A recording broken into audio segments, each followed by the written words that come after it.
Dear students, plus 2 Maths Chapter 7 Applications of Differential Calculus வகை நுண்கணிதத்தின் பயன்பாடுகள். Example 7.29. A thermometer was taken from a freezer and placed in a boiling water.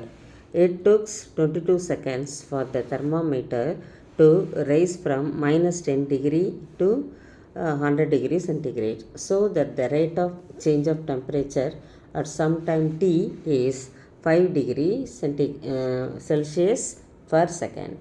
இப்போ நம்ம என்ன பண்ணுறோம்னா F of T be the temperature at time T அப்படின்னு எடுத்துக்கிறோம். By mean value theorem F dash of C is equal to F of B minus F of A by B minus A which is equal to 100. அதாவது boiling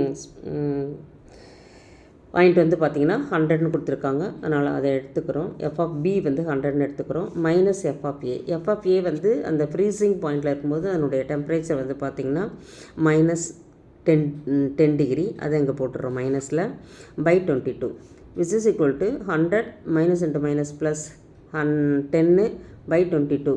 இங்கே வந்து நமக்கு எப்படி 22 கிடைக்குது அப்படின்னு பார்த்திங்கன்னா அவங்களே கொடுத்துருக்காங்க.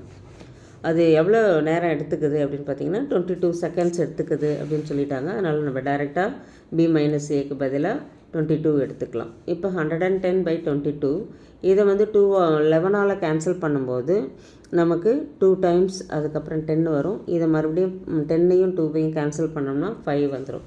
Which is equal to 5 degree Celsius per second.